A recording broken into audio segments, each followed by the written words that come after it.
You probably know exactly what people have said about you. You're too sensitive. Stop overthinking. Don't take everything so personally. Why do you always react so deeply? And after hearing it enough times, you may have started believing them. Maybe you learned to hide your reactions. Maybe you apologized for crying. Maybe you started treating your own nervous system like it was a flaw. But what if the label was wrong? What if you're not weak? What if you're not dramatic? What if your brain is simply built to notice more? Psychology calls this trait sensory processing sensitivity.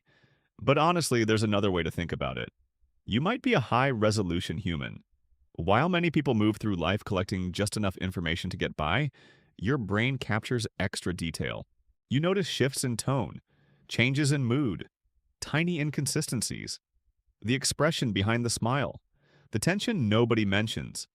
And that sensitivity can make life feel both beautiful and exhausting. Research suggests that some people process emotional, social, and sensory information more deeply than others. In simple terms, your nervous system may be taking in more data. Imagine two cameras. One captures the basic image, the other captures every shadow, texture, and detail. Neither is wrong, but one requires more processing power. That's often what sensitivity feels like. Most brains constantly decide what to ignore. Background noise, a slight change in someone's voice, the hum of a light, the emotional atmosphere of a room. For many people, that information fades into the background.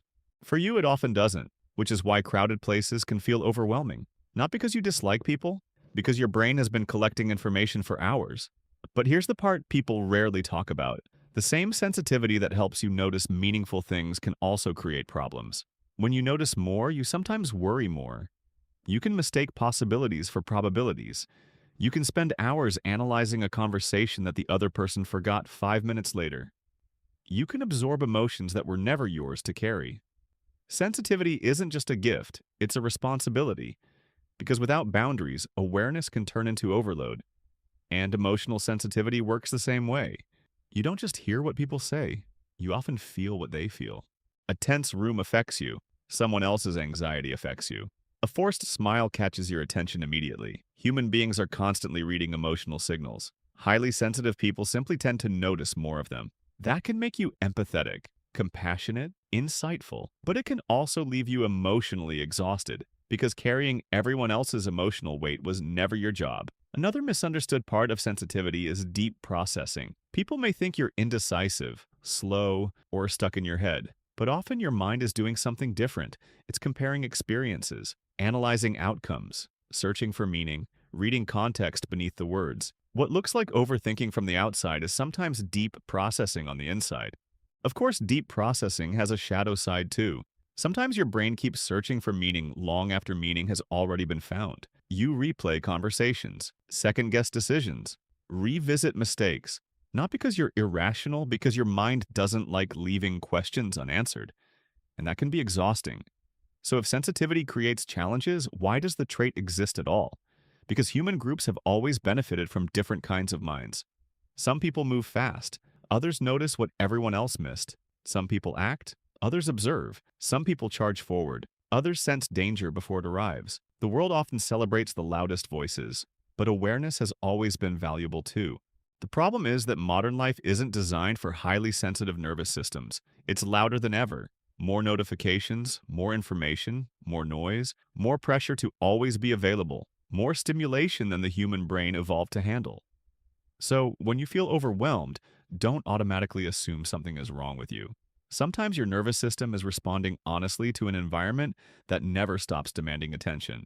And that's where one of the most important ideas in psychology comes in. Some people are like dandelions. They can grow almost anywhere. Other people are more like orchids. They struggle in the wrong environment, but flourish dramatically in the right one. Sensitive people are often orchids, not weaker, not defective, just more affected by their surroundings.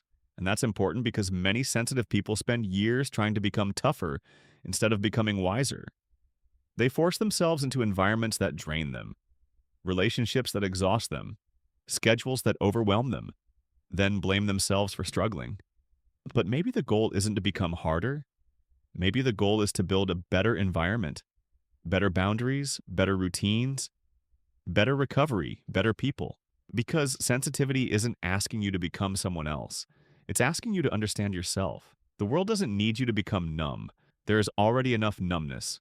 The world needs people who still notice, people who still care, people who still recognize beauty, pain, meaning, on human emotion when everyone else is rushing past it.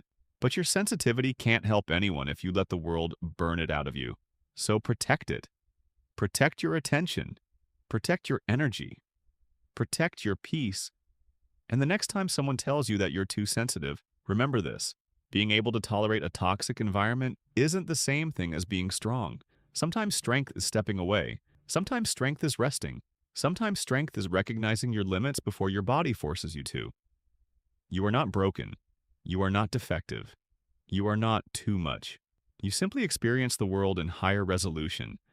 And in a world becoming louder every day, that may be one of the most valuable human traits left. And because your mind notices so much, you may have learned to protect your private life too. Maybe you're the person who scrolls, watches, understands, and observes, but rarely posts. To other people, that silence can seem strange, but psychology suggests it may reveal something deeper. Check the video on our channel to know why some people never post online.